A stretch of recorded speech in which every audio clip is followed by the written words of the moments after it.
All right. Good morning, baby. It's me, the Doug Wright Show. How are you doing, brothers and sisters? This is the Doug Wright Show. Thank you so much for tuning in this early morning. It's 8 o'clock, 12/4/23. Thanks so much for looking at me. Good morning. Are you watching the weather? Are you watching the news? Are you watching the war? Wow, so much, too much to ignore.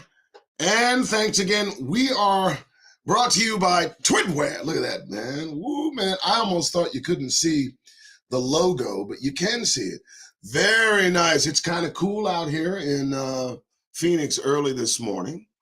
And, without any kind of heat on, and the door open and the windows open. No, I'm just kidding. It's very, very warm stuff. Thank you, Twid. Go to twidwear.com. Get 10% off all apparel, all skincare, all beard oils, all the things you need. And if you can take a look below, do me a favor. Like, subscribe, and share the Doug Wright Show. Yesterday, I was on with Sister E for about 3 hours, and it was a wonderful, wonderful romp. I recommend highly going to check out that show. It was over, I think it was almost 4 hours. It was a good live. All right, let me tell you what I got for you here. This Negroes Draw Near. You'll like this. I got something might be interesting. I think it will be. I don't know how much you folks know about the surveillance involving Negroes in the 60s and the 50s and the 70s, and wow, okay? A gentleman here named Jacob Silverman has written an essay back on the 12th of December, 2018. And what it does is it exposes how the surveillance developed and how Martin Luther King became and was considered the most dangerous Negro. And that, as I've said in our description, is exactly what we have all been labeled. When I say the most dangerous Negro, I do mean woke. Black Americans are in no danger, and, African Americans too are more likely safe. Woke Negroes are primarily the number one threat to this country on an underlying scale. But this I found very, very interesting. Now let me see if I can make the picture bigger. I think I can. There we go. So this is what I do on the Doug Wright Show. I find these interesting PDFs, these files, these essays. Some of these folks are working on their degrees, and it's interesting to know the insight that they've gotten into in getting their degrees and getting themselves papered, if you will. So do like, subscribe, share. This will not be very, very long. I have some news I'm going to go over as well. Now, this is Jacob Silverman, from the 13th Amendment to mass incarceration. So from being emancipated, from being incarcerated, effectively. That's what he is talking. His instructor is Kelly, whatever that last name is. Andriam Nzandra, I don't know. Anyway, coffee. Let's check this out. I don't know what you guys know about COINTELPRO. I don't know about how welcome the underlying currents of welcome were for Negroes in this country as they developed the onus and gonads to try to release themselves from white oppression in the 50s and 60s as they rose up.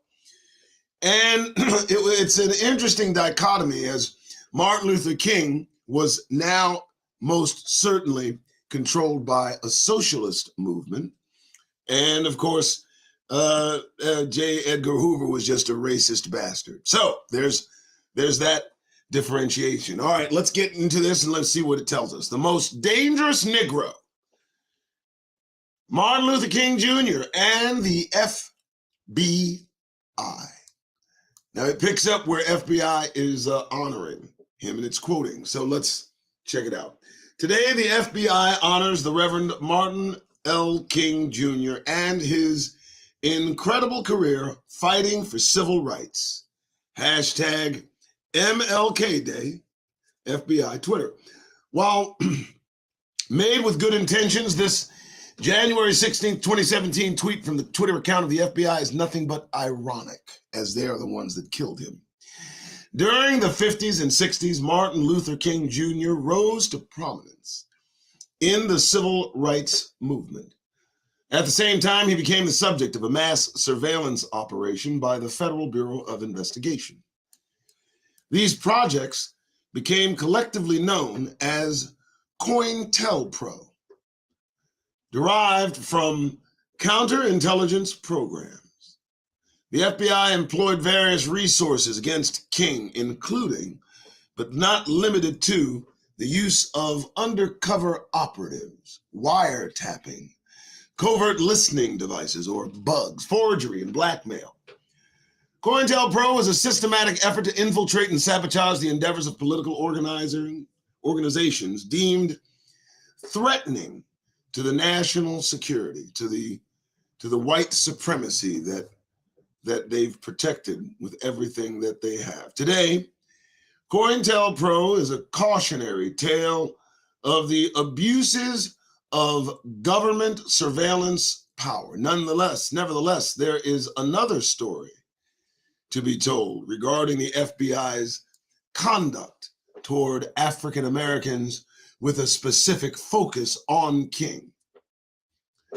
Under the leadership of Director J. Edgar Hoover, the FBI sought to fabricate a negative public image of African American leaders such as King. I need you to understand the framework through which he executed this initiative.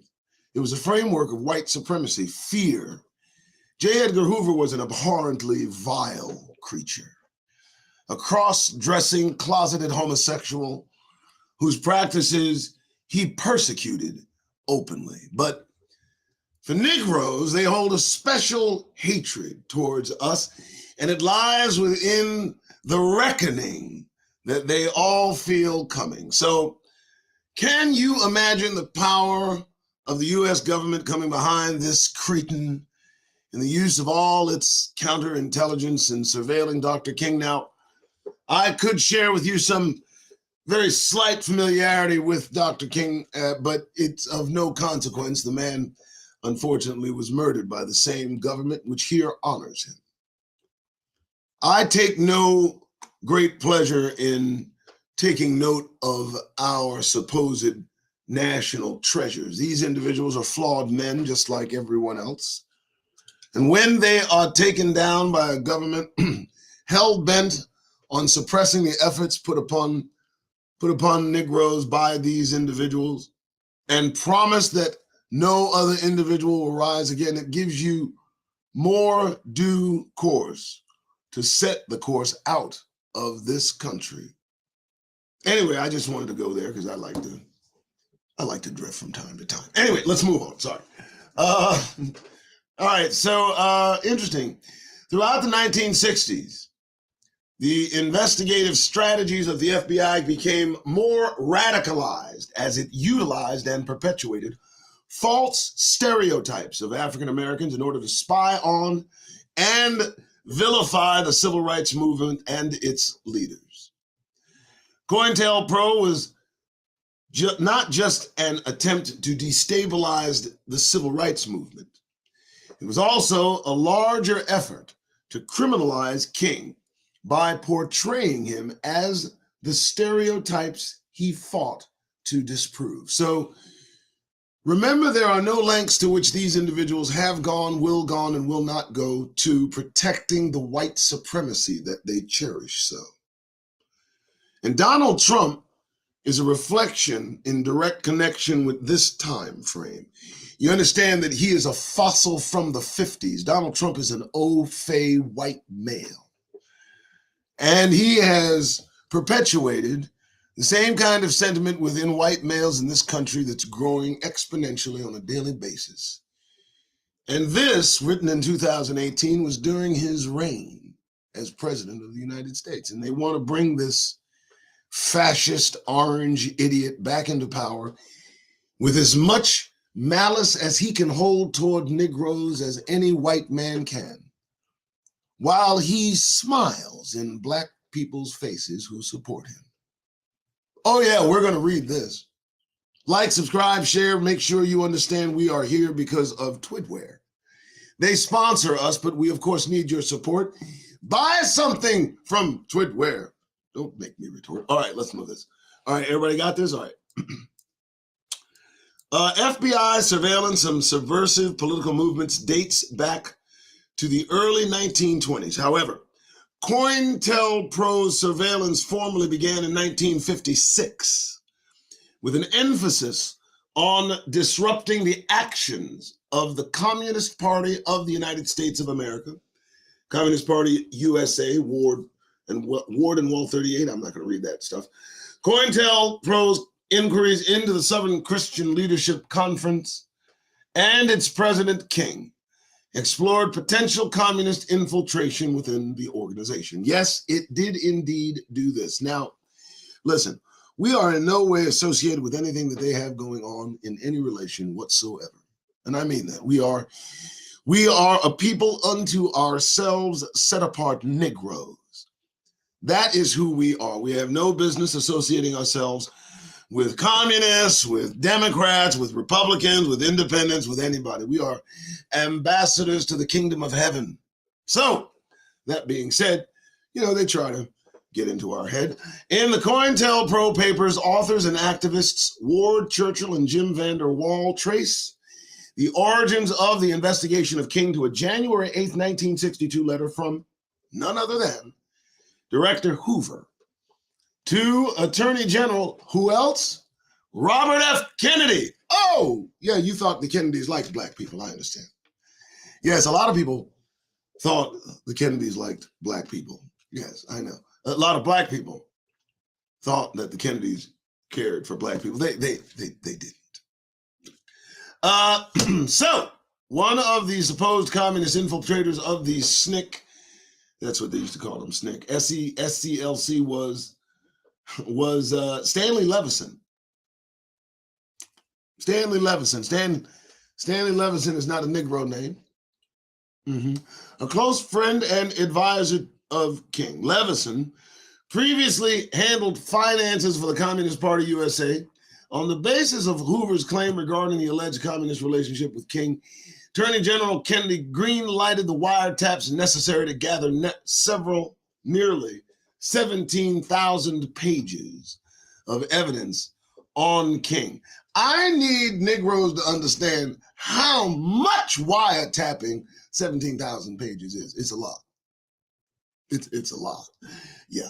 The communist theory proved to be the first crucial link in the FBI's crusade to demonize King. And let me say this, whether he was communist tied or not, it has no relevance to me. He had no business with Levinson anywhere on the scene. What are you talking about, man? These are the same people that sold Negroes into slavery. We're going to get into that too. We're going to get into those of you that understand that the small hats had so much to do with slavery, enslaving Negroes, the buying and selling and bartering of Negroes, the ownership of Negroes, and now Negroes look to them for help to escape who? The white man, who is himself a Jew. All right then. Okay. Interesting. The symphony between communism and criminality became intertwined within the criminal stereotype of African Americans and King. Much of what is known about COINTELPRO stems from a 1975 Senate committee chaired by who? Senator Frank Church. The Church Committee, as it became known, uncovered a myriad of domestic surveillance operations against U.S. citizens. No, against Negroes. They got scared in the 60s. I will tell you openly, Hoover said there will never be another black Messiah. He will not have it. They were terrified. And I wonder why. I can't imagine. It just escapes my eye. All right, let's move on. Yeah. The committee's final report contains scores of memorandums detailing the inner workings of COINTELPRO. On August 30th, 1963, 2 days following King's iconic I Have a Dream speech, FBI Deputy Director William Sullivan penned a memorandum to FBI Assistant Director Alan Belmont. Sullivan issued a call to arms against King because of the I Have a Dream speech. The dude, oh man, wow. Personally, I believe in the light of King's powerful demagogic speech yesterday, he stands head and shoulders above all other Negro leaders put together when it comes to influencing great masses of Negroes. Do you understand what they fear? We must mark him now. If we have not done so before, as the most dangerous Negro of the future in this nation, from the standpoint of communism, the Negro, and national security. Do I need to read that again to you? I need you to understand whose side no one is on. I hope you understand there's no one on our side. This is just a drop in the bucket of what they've done, and I mean that. And it's just begun. I want to read that again because you need to understand this. Now, the I Have a Dream speech, we've all heard the I Have a Dream speech. It's moving, isn't it? Yeah, I know. He's still screwed around on his wife. What? What? What? Oh, I'm sorry. I said it. I apologize. You okay? Did I damage your delicate sensibilities about Dr. King? See, this humanizes the man. This doesn't make him a martyr. This doesn't make him, a saint, for God's sake. Because you see, that's what they're scared of. That's what they're terrified of. What Hoover didn't know, and I'll let you know, what Hoover didn't know is that King was losing his grip on the movement eventually. You see, folks grow up. Negroes grow up. That's what we're doing now. And so all of us are the most dangerous Negro now. And unfortunately, as much as you might desire and try, you can't kill all of us. So now, what will you do? There are 1,000 kings I see online. Thousands. And they have a dream. They've been to the mountaintop too. Now, what you gonna do? Personally, I believe in the light of King's powerful demagogic speech yesterday, he stands head and shoulders over all other Negroid leaders put together. This is what he said. When it comes to influencing great masses of Negroes, now we're all influenced. What will they do? We must mark him now. I can't even believe he wrote this. We must mark him now. If we have not done so before, we must put our sights on this man. They have their sights on all of us now. You understand this? This is just a microcosm of a macrocosm. This keen beating eye into King now is a beating eye on everything Negro. And so, as the most dangerous Negro of the future in this nation from the standpoint of communism, the Negro, and national security, and that from the annals of U.S. Congress. Like, subscribe, share, folks. Sullivan makes a conscious decision to identify King as the most dangerous Negro. The interjection of race was not necessary, as Sullivan could have classified King as a most dangerous man, person, or leader. Sullivan inserts Negro. Do you understand the word? Do you understand the word Negro is a term of nobility for us? Sullivan inserts Negro to connect King's racial background to dangerous and adjective that is regularly used to define criminals. So, you understand how this goes, right? This wasn't like, 1800s. This is 1956, 57, 78, anyway. Sullivan's connection between communism and King's speech is ill-defined and is scrutinized by the church committee. Who cares? The senators quoted King's famous dream and questioned how it pertains to demography. Demography, that's it. Demography, let alone communism. Well, in the mind of white males, when they hear something said that inspires other Negroes coming from a Negro, that gets them in their feelings. That gets them scared. It gets their mind reelings. You know what I mean? So the senators quoted his speech and wanted to know why it scared them. Okay. Communism continues to make appearances throughout the investigation as part of the broadening effort to endeavor to impeach King. The FBI implied more than a mere association between King and the Communist Party USA. The FBI proposed that King and the Communist Party USA were conspiring to commit violent, treasonous acts. Yeah. Because that's what Negroes do, right? Negroes write manifestos. Negroes go en masse and they attack the Capitol. They build gallows outside the Capitol.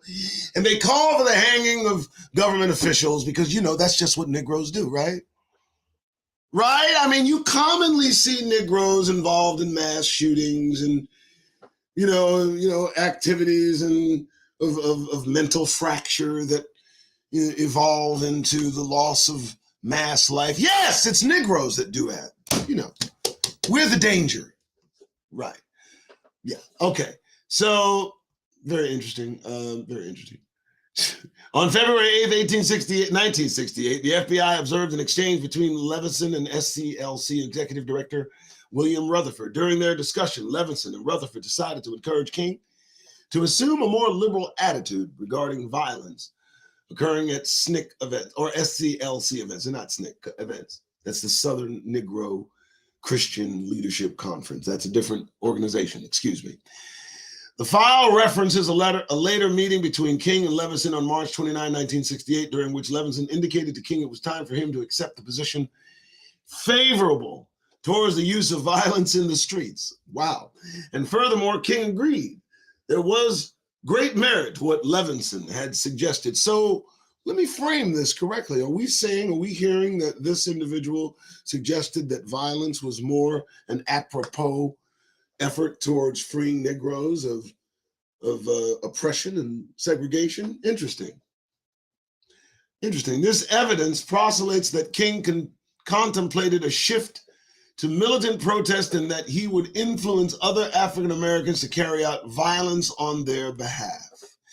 The imagery of violence in the streets alludes to the summer 1967 riots in cities such as Watts and Newark, during which African American protesters faced off against police officers. The FBI manufactured the seditious collusion between King and the Communist Party USA. Ultimately, such a danger would necessitate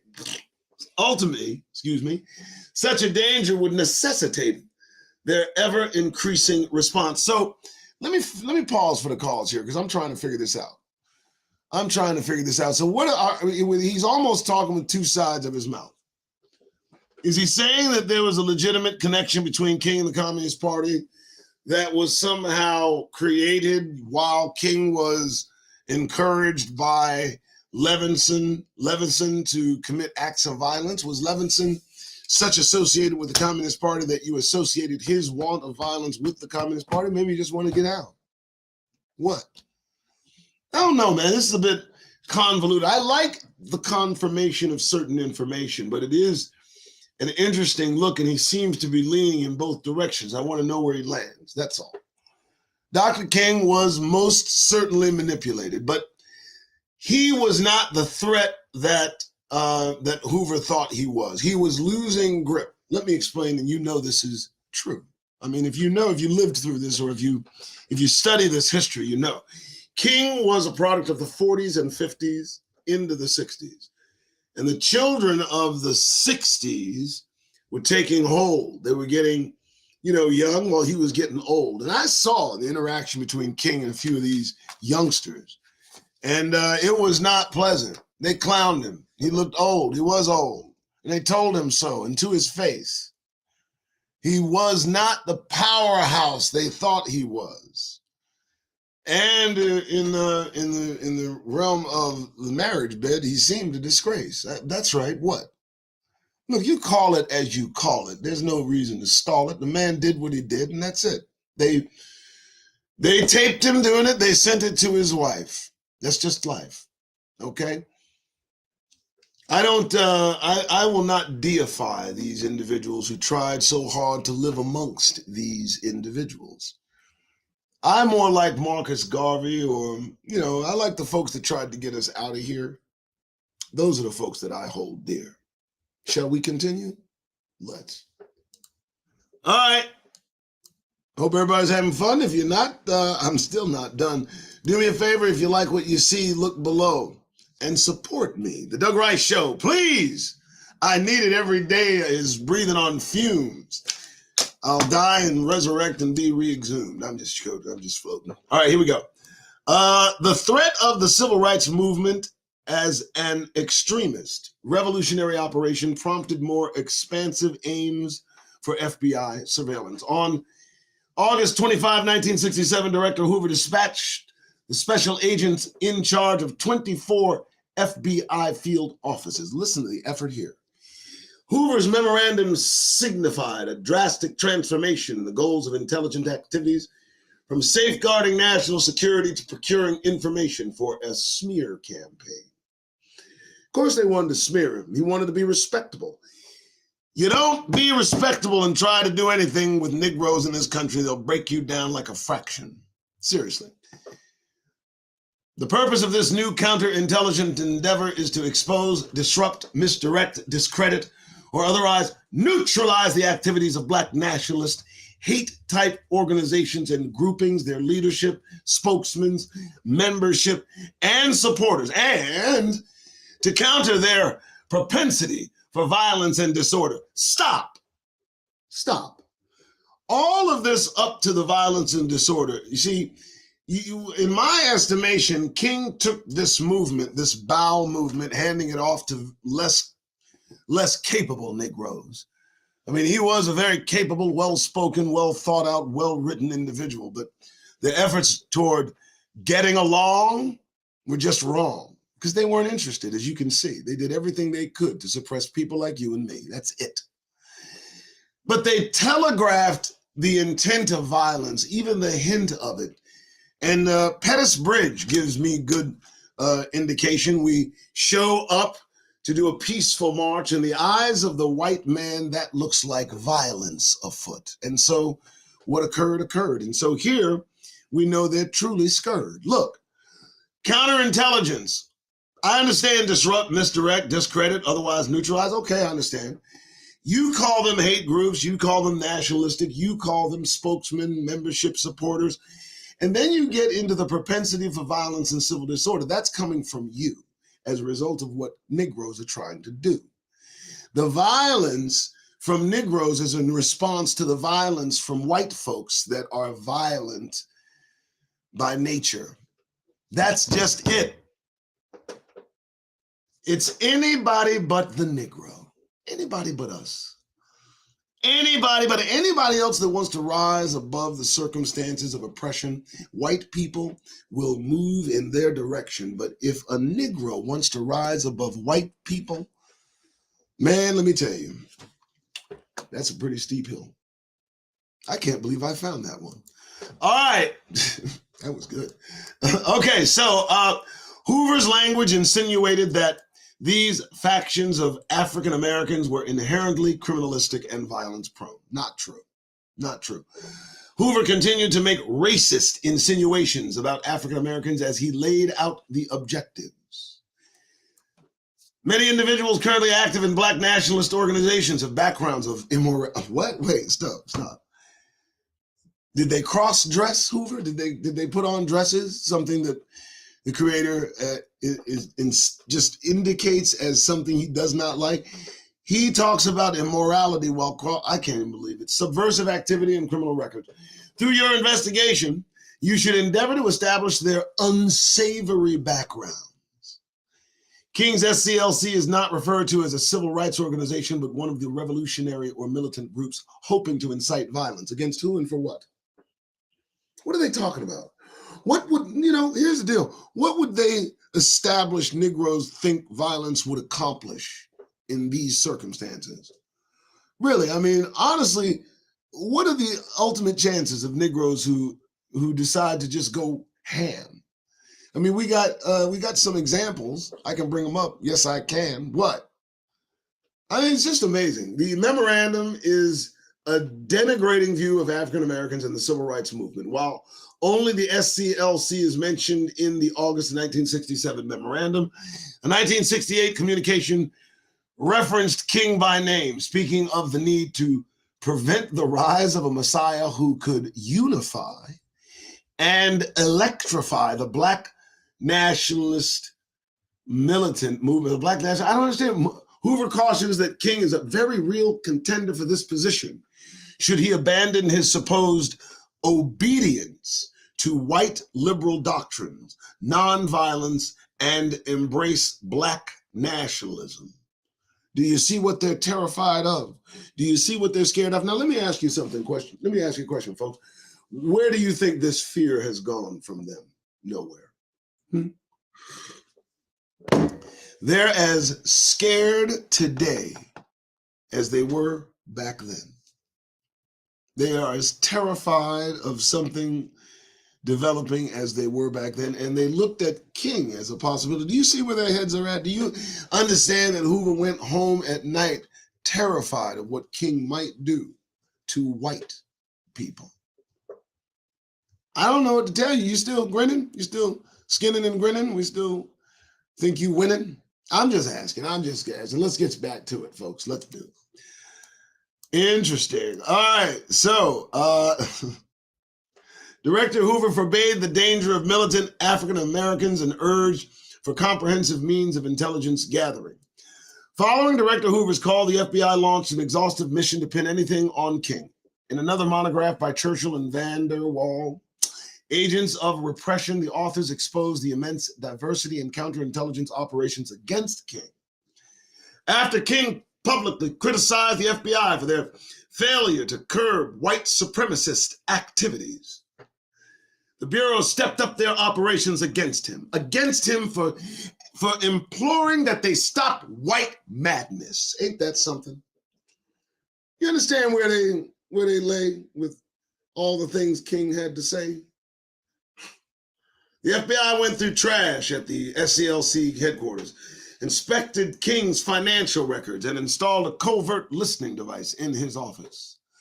The FBI investigated other members of the SCLC in hopes that they could turn one of them against King. I wonder if they did. Donors to the SCLC received a fake letter from King notifying them of an Internal Revenue Service investigation into the organization. The FBI would not pledge the resources to such a massive hunt unless they truly supposed it would turn up incriminating evidence on King. To believe that King was a criminal required the assumption he was guilty in the first place. This is just Negroes speaking out amongst Negroes regarding white society. And now I'm trying to paint for you the picture that they just don't care for our variety. And there's no effort that will resolve their intent. They will be as racist as hell, and they will not relent. And look at what occurred. He didn't just get scurred. He got murdered. Okay, I did it. All right, nevertheless, what do you want me to do? Nevertheless, the FBI's venture was futile as it failed to yield incriminating evidence against King. Consequently, the FBI began to look into more confidential aspects of King's life. Yes, they did. The FBI's initial lack of success into defaming King necessitated increasingly aggressive surveillance tactics. Now, I'll say this again. He was trying to be respectable. He was trying to be a good guy. He was trying to be a nice guy. He wanted to get along. And these aren't people that you get along with. In fact, I would say the point may have been missed. The more you try to get along with them, the more they feel dissed. There are people like that, folks. Class dismissed. No, I'm just kidding. All right. All right, so in Racial Matters, University of Alaska Professor Emeritus of History Kenneth O'Reilly highlights the changing nature of the Bureau's relationship with King. The ease with which the FBI slid from the communist issue to the morality issue indicates that the director and his aides were looking for something, anything, that might work to discredit King. Prior to the expansion of COINTELPRO, the crimes against King centered on offenses such as treason, sedition, and inciting insurrection through the meshwork of alleged communist infiltration. COINTELPRO now became an investigation of moral offenses. What? From colonial times upwards to the late 20th century, acts such as adultery, sodomy, and alcohol intoxication were punishable by jail time. Nearly all of these actions have been decriminalized through the United States. Nevertheless, they are still viewed as morally reprehensible.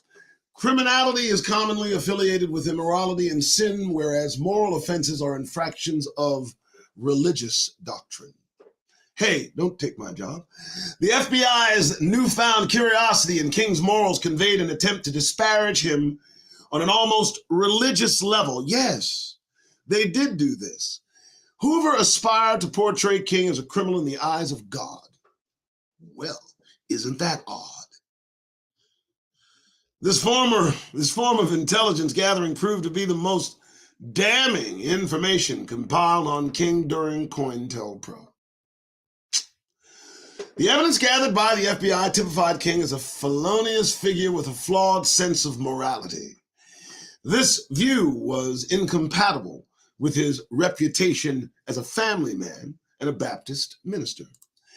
In November 2017, the National Archives released hundreds of documents related to the assassination of John F. Kennedy, among them a 23-page FBI dossier entitled Martin Luther King Jr., a current analysis. The most provocative facets of this report pertain to King's private life. Ain't they something? Ain't they something? Now, let me ask you something before we continue. Can you imagine if you got into Lindsey Graham's private life? I ain't saying nothing, but that man ain't got no wife. Now, they call him Miss Lindsay. That's his name.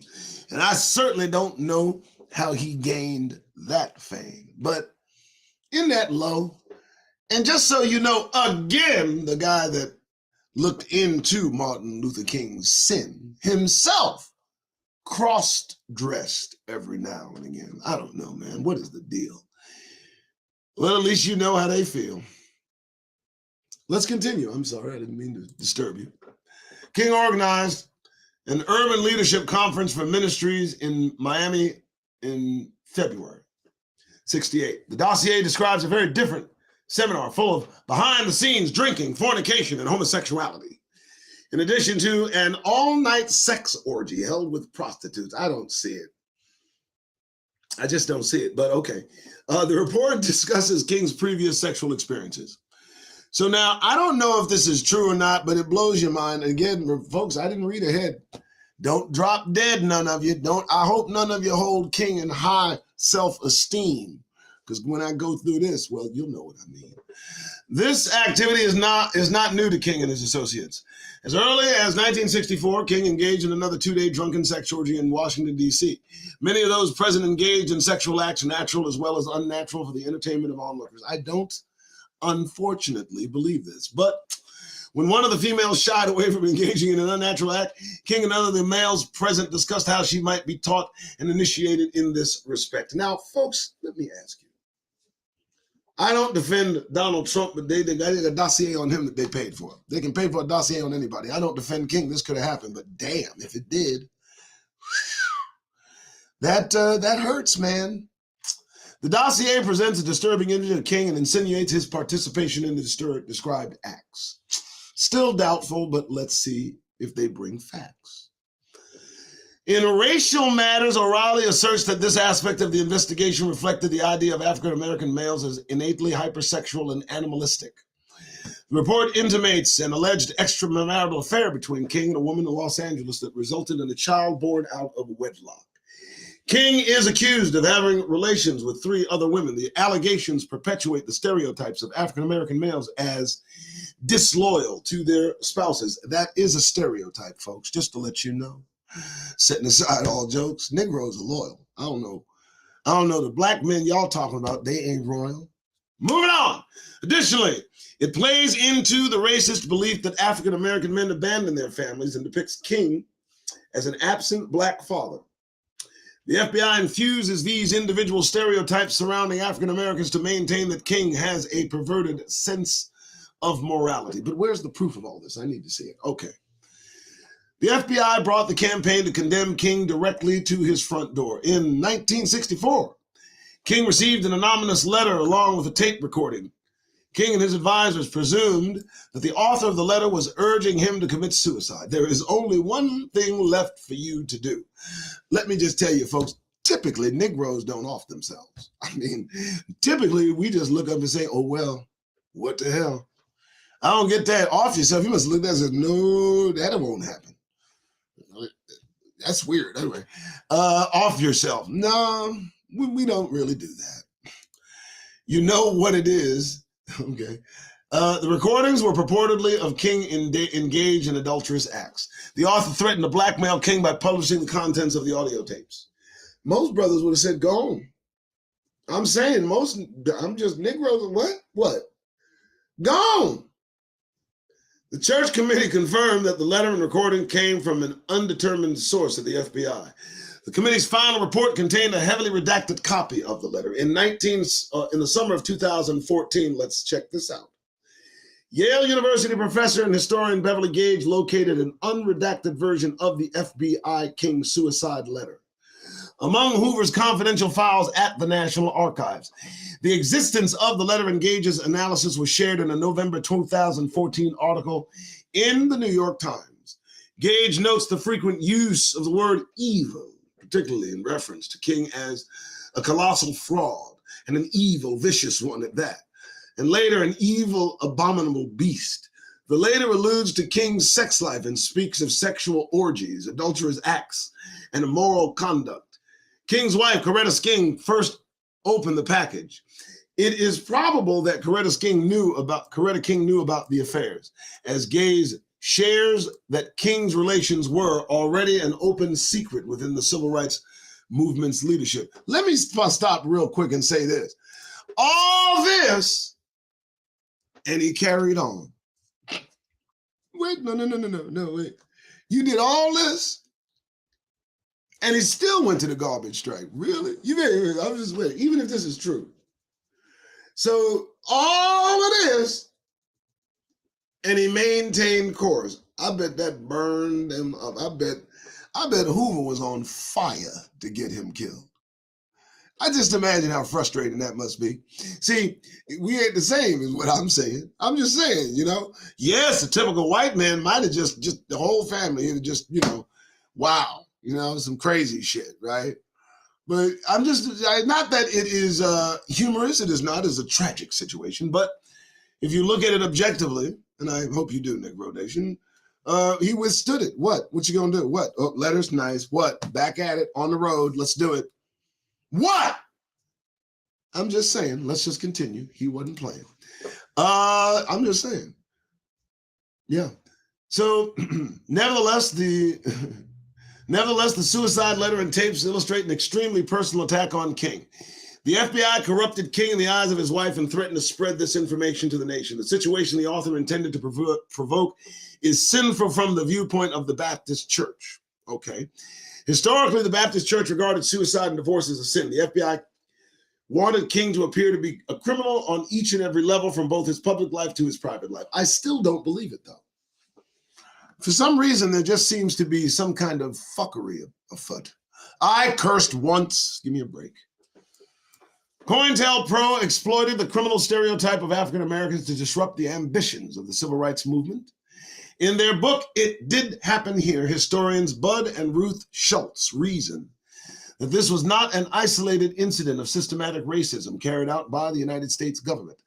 They declare that Hoover was not the first or the last in power to try to disrupt and discredit a Black Messiah.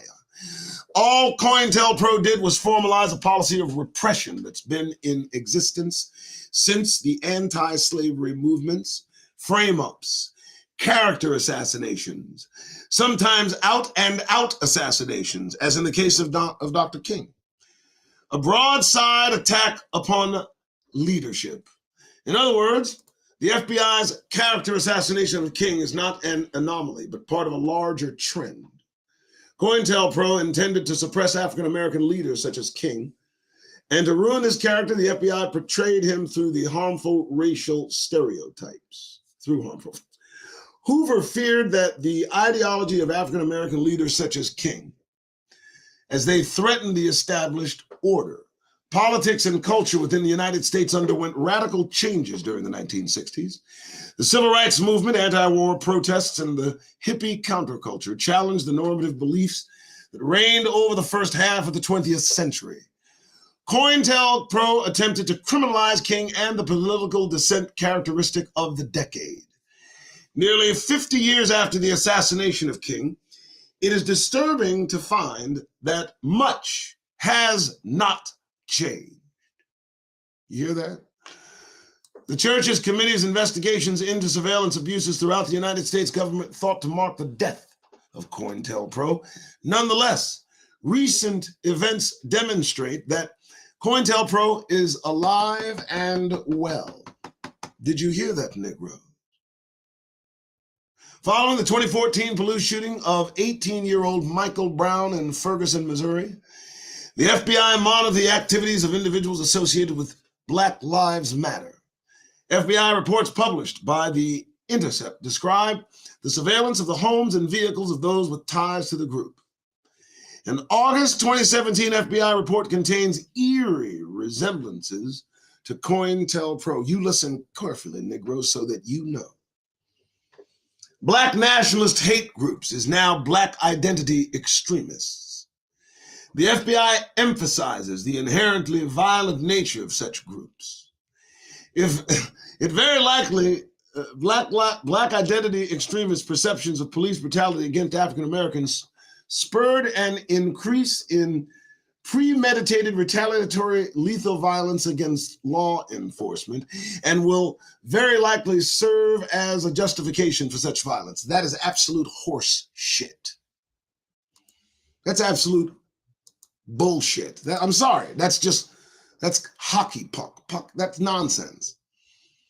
Negroes don't congregate with tiki torches claiming no one will replace us. Negroes don't pile down the side of roads and people while driving in cars, killing folks because they're mad at white folk. Negroes don't go down white neighborhoods and just go on killing sprees. Negroes don't see a delivery driver delivering packages in his neighborhood and father and son Negro don't run out the house chasing after a white dude driving a package they don't do that. They don't do it. So what are you talking about? Where's the danger? Now, I see Proud Boys. You seem to be putting a lot of them in jail. I mean, I watched January 6th. Wasn't too many Negroes there. But you're afraid and terrified of Black identity extremists. The extremism is in what they've identified as being Black. That's the extremism. It's nothing other than that. Remember, folks, it's still going on today. COINTELPRO is not something of the past. It's something that was meant to last. Let's get over this. Come on, let's do it. All right, so, very interesting. The legacy of COINTELPRO is that it authorized the United States government to wield astonishing amounts of surveillance power over its citizens. Furthermore, COINTELPRO is a case study in the hazards of stereotypes. Surveillance and counterintelligence are a crucial tool for law enforcement investigations. However, certain methods of intelligence gathering rely on racial profiling and targeted policing of certain groups. The criminalization of any group is the ultimate denial of civil rights. Therefore, it is imperative that this lesser-known part of the civil rights movement be acknowledged, as the liberties that Dr. King fought for were still under assault. And there is the work cited. Now, I love receipts, don't you? Here they are.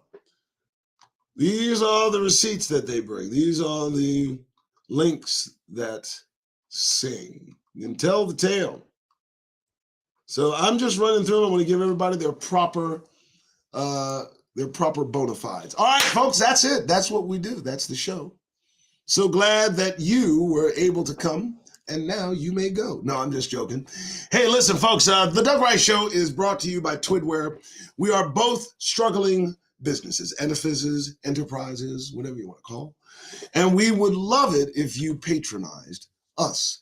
Twid provides skincare products that we will highlight in future lives. He himself will be a guest. The individuals who are promoting and providing the skincare products will be a guest.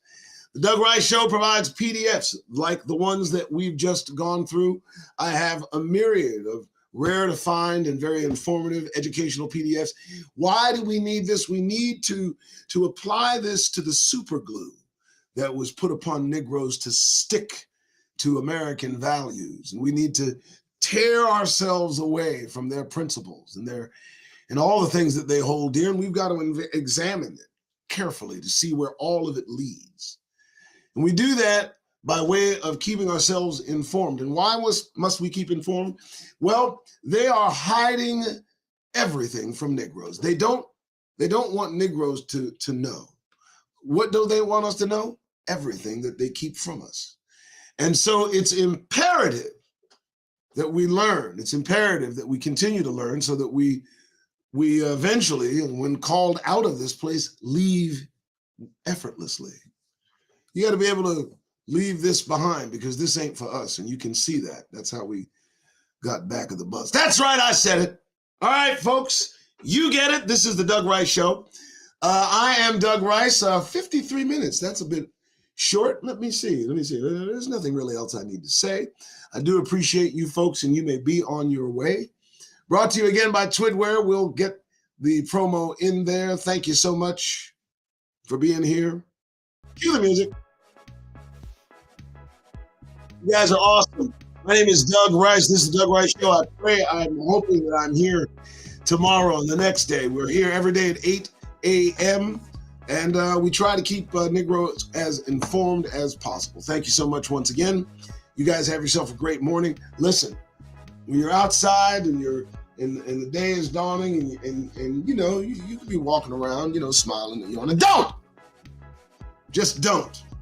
When you're out there in public places, do me a favor, get the goddamn grin off your faces. That's what I do. Twidware. All right, folks, get out of here. Have a good, wonderful morning. Bye-bye now.